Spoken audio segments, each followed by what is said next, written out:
ಆಗ್ರಹ ಒಂದಿದೆ, ಸಿದ್ದರಾಮಯ್ಯನವರು ರಾಜೀನಾಮೆ ಕೊಡಬೇಕು ಅಂತ. ಅದ್ರ ಜೊತೆಗೆ ಒಂದು ಆಗ್ರಹ ಏನು ಅಂದ್ರೆ ಈ ಪ್ರಕರಣವನ್ನ ಪೂರ್ತಿಯಾಗಿ ಸಿಬಿಐಗೆ ವಹಿಸಿಬಿಡಲಿ, ಸಿಬಿಐಯಿಂದ ತನಿಖೆ ಬರಲಿ, ರಿಪೋರ್ಟ್ ಬರಲಿ, ಏನಾಗುತ್ತೆ ಅಂತ.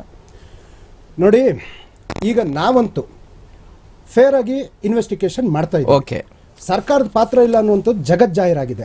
ನಾನು ಬಿಜೆಪಿಯವ್ರನ್ನ ಕೇಳುವಂಥದ್ದು, APMCಲಿ 47 ಕೋಟಿ ರೂಪಾಯಿ ಹಗರಣ ಆಗಿತ್ತಲ್ಲ, ಏನ್ ಮಾಡಿದ್ರಿ ನೀವು? ಭವ್ಯ ಅಭಿವೃದ್ಧಿ ನಿಗಮದಲ್ಲಿ 87 ಕೋಟಿ ಹಗರಣ ಆಗಿತ್ತಲ್ಲ, ಏನ್ ಮಾಡಿದ್ರಿ? ದೇವರಾಜರ ಸ್ಟ್ರಕ್ ಟರ್ಮಿನಲ್ ಎಂಕ್ವೈರಿ ಮಾಡಿದ್ವಿ. ಇವರ ವೀರಪ್ಪ ಅಂತ 2 ಸರಿ MLC ಆದವರು ಇವಾಗ ಬಂಧನ ಆಗಿದಾರಲ್ವಾ? ಪ್ರವಾಸೋದ್ಯಮ ಇಲಾಖೆನಲ್ಲಿ ಹಗರಣ ಆಗಿತ್ತಲ್ಲ, ಅದಕ್ಕೇನ್ ಮಾಡಿದ್ರಿ? ಕೋವಿಡ್ ಅಲ್ಲಿ ನೀವೇನ್ ಮಾಡಿದ್ರಿ ಅಂತ ನೀವು ಕೇಳ್ತೀರಿ. ಅದಕ್ಕೂ ಮೊದಲು ನಾನು ಹೇಳ್ತೀನಿ, 40% ಏನು ಕಮಿಷನ್ ಆರೋಪ ಅಥವಾ ಕೋವಿಡ್ ಏನು ಆರೋಪ ಇತ್ತು. ಕುನ್ನಾ ಅವರು ಮತ್ತೆ ನಾಗಮೋಹನ್ ದಾಸ್ ಅವರ ವರದಿಯನ್ನ ಸರ್ಕಾರಕ್ಕೆ ಸಲ್ಲಿಕೆ ಆಗಿದೆ. ಇನ್ನು PSI ಸ್ಕ್ಯಾಮ್, ಜಸ್ಟಿಸ್ ವೀರಪ್ಪನವರ ತನಿಖೆ ಅದರಲ್ಲಿ SIT ರಚನೆ ಮಾಡಿದ್ರು ಅವರು, ಅಧಿಕಾರಿಗಳನ್ನು ಬಂಧಿಸಿದ್ದಾರೆ. SIT ರಚನೆ ಆಗಿತ್ತು ಅವರ ಅವಧಿಯಲ್ಲೂ ಕೂಡ ಅವ್ರು ಮಾಡಿದ್ರು. ಆಯ್ತು, ಅರ್ಗ ಜ್ಞಾನೇಂದ್ರ ರಾಜೀನಾಮೆ ಕೊಟ್ರ. ಈ ನಾಡನ್ನ ಕಾಯುವಂತ ಪೊಲೀಸ್ ಅತಿ ಸೂಕ್ಷ್ಮವಾದಂತ ಇಲಾಖೆ, ಗೃಹ ಇಲಾಖೆ ಹಗರಣ ಏನ್ ಮಾಡಿದ್ರು ಇವರು?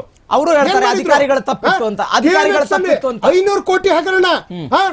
ಪರಶುರಾಮ್ ಥೀಮ್ ಪಾರ್ಕ್, ಪರಮಾತ್ಮ ದೇವ್ರೆ ಕಾರ್ಕಳದ ಆ ಪರಶುರಾಮನಿಗೆ ದೇವರನಿಗೆ 11 ಕೋಟಿ ರೂಪಾಯಿ ಮೋಸ ಮಾಡಿದ್ರಲ್ಲ ಲಿಂಗಾಲೇಶ್ವರ ಸ್ವಾಮೀಜಿಗಳು.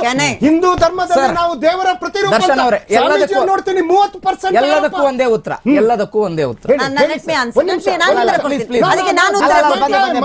ಮೇಡಮ್ ಮಾತಾಡಿ.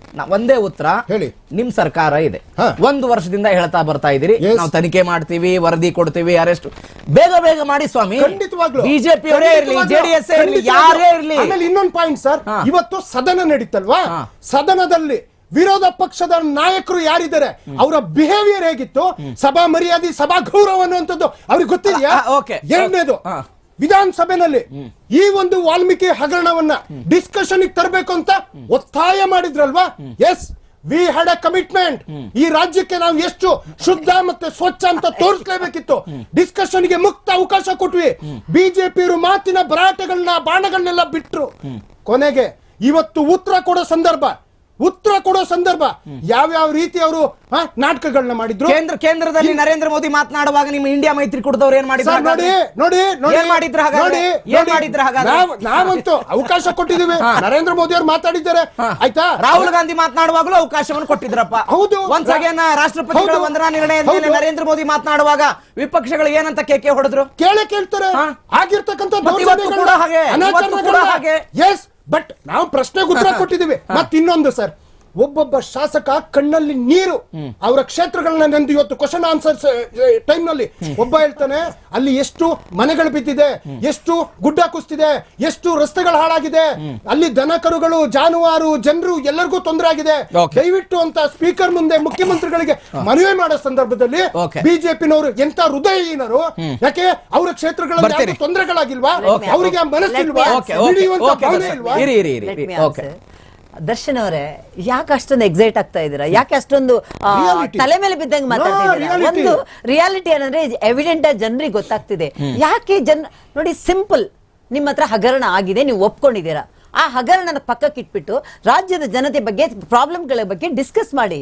ಅದು ಬಿಟ್ಬಿಟ್ಟು ಇಲ್ಲ ನಾವು ಮಾಡೇ ಇಲ್ಲ, ಅಧಿಕಾರಿಗಳು ತಪ್ಪು ಮಾಡಿದ್ದಾರೆ, ನಮ್ಮ ಸಚಿವರು ಸುಮ್ಮನೆ ರಾಜೀನಾಮೆ ಕೊಟ್ಟಿದ್ದಾರೆ, ಜನ ನಂಬ್ತಾರ ಅದನ್ನ?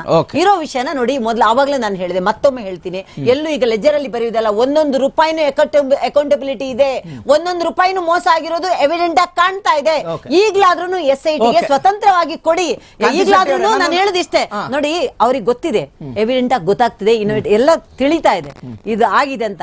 ಈಗ್ಲಾದ್ರೂ SITಗೆ ಅಟ್ಲೀಸ್ಟ್ ಹೆಸರು ಬರುತ್ತೆ. ಹೌದು, ಇರೋದನ್ನ ಇದ್ದಂಗ್ ಮಾಡಿ ಅದನ್ನ ಕಂಟ್ರೋಲ್ ಮಾಡಕ್ ಹೋಗ್ಬೇಡಿ. ನಾನು ಹೇಳುದಿಷ್ಟೇ, ಸತ್ಯವನ್ನ ಯಾವತ್ತೂ ಮುಚ್ಚಿಡಕ್ ಆಗಲ್ಲ.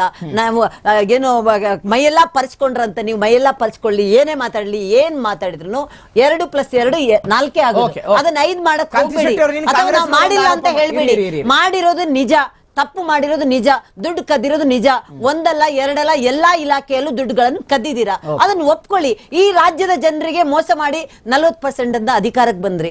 1 ವರ್ಷದಲ್ಲಿ ಒಂದೇ ಒಂದು ಸಚಿವರನ್ನ ಬಿಜೆಪಿ ಗವರ್ಮೆಂಟ್ ಅಲ್ಲಿ ಆಗಿದೆ ಅಂತ ಹೇಳ್ತಿರಲ್ಲ, ಯಾಕ್ರಿ ಒಂದು ಸಚಿವರನ್ನ ಒಳಗಡೆ ಹಾಕಿಲ್ಲ ಇದುವರೆಗೆ? ನಮ್ಮಲ್ಲಿ ಮಾಜಿ ಸಚಿವರು ಇದ್ದಾರೆ, ಅಧಿಕಾರದ ನಿಜವಾಗ್ಲೂ ತಪ್ಪು ಮಾಡಿದೆ ಹೌದಾದ್ರೆ, ನಿಜವಾಗ್ಲೂ 40% ತಗೊಂಡಿದೆ ಹೌದಾದ್ರೆ, 14 ತಿಂಗಳಾಗಿದೆ, ಯಾಕೆ ಯಾರನ್ನು ಒಳಗೆ ಇದುವರೆಗೆ ಹಾಕಿಲ್ಲ? ಯಾಕೆ ಸುಮ್ಮನೆ ಇದ್ದೀರಾ? ಅವ್ರು ಹೇಳ್ತಿದ್ದಾರೆ ನೀವೇ ಹೊಂದಾಣಿಕೆ ಮಾಡ್ಕೊಂಡಿದ್ದೀರಾ ಅವ್ರ ಜೊತೆ ನಾನು ಅಂತ ಹೇಳಿ. ಹೇಳೋದು ಇಷ್ಟೇ. ಹಾಗಾದ್ರೆ ಇವ್ರು ಯಾಕೆ ಹೊಂದಾಣಿಕೆ ರಾಜಕೀಯ ಮಾಡ್ತಿದ್ದೀರಾ? ನಿಮ್ಮವ್ರು ಮಾಡ್ಕೊಂಡಾಗ ಅವ್ರು ಮಾಡ್ಕೊಳ್ತಾರೆ. ನೋಡಿ, ನಾನು ರಾಜ್ಯದ ಜನರ ಬಗ್ಗೆ ಹಿತಾಸಕ್ತಿ ಇದ್ರೆ ಅದನ್ನು ಫಸ್ಟ್ ಬಯಲಿಗೆಳಿರಿ. Okay. ಯಾರು ತಪ್ಪು ಮಾಡಿ ಯಾರೇ ಕಾಂತಿ ತಪ್ಪು ಶೆಟ್ಟಿ, ಮಾಡ್ಲಿ, okay, okay. ಯಾರೇ ತಪ್ಪು ನಿಮ್ ಮಾಡ್ಲಿ, point ಮತ್ತೊಮ್ಮೆ ಅರ್ಥ ಹೇಳ್ತೀನಿ ನಿಮ್ point ಅದನ್ನು ಮತ್ತೆ ಪದೇ ಇಲ್ಲ ಅಷ್ಟು ಹಗರಣ. ಒಂದು ಮಾತು ಎತ್ತಿದ್ರೆ ನಮ್ಮಲ್ಲಿ ಒಂದು ಗಾದೆ ಇದೆ, ಊಟ ಆಯ್ತಾ ಅಂತ ಹೇಳಿದ್ರೆ ನಮ್ಮ ಮುಂಡಾಸ್ 30 ಮುಳ ಅಂತ ಹೇಳ್ತಾರಂತೆ. ಇವ್ರೇನೋ ನಾವು ಈ ತರ ವಾಲ್ಮೀಕಿ ಹಗರಣ ಇದಾಗಿದೆ ಅಂತ ಹೇಳಿದ್ರೆ ಇವ್ರು ಯಾವ್ದೋ ಕಾಲದ ಇನ್ನೊಂದು ಮಾತಾಡ್ತಾರೆ. ದಯವಿಟ್ಟು ಈ ಹಗರಣ ಫಸ್ಟ್ ಏನು ಅಂತ ಮುಗಿಸಿ, ಇಲ್ಲಾದ್ರೆ ರಾಜ್ಯದ ಜನತೆಗೆ ಅದನ್ನು ಒಪ್ಪಿಸಿ, ಆ ದುಡ್ಡು ವಾಪಸ್ ಬಂದಿದೆ 48 ಗಂಟೆಯಲ್ಲಿ ವಾಪಸ್ ಬರುತ್ತೆ ಅಂತ ಹೇಳಿದ್ರಲ್ಲ, ಅದು ಯಾಕಿನ್ನ ಬಂದಿಲ್ಲ? ದುಡ್ಡು ತಿಂದವರು ಎಲ್ಲಿ ಹೋಗಿದ್ದಾರೆ? ರಾಜ್ಯದ ಜನರ ತೆರಿಗೆ ದುಡ್ಡು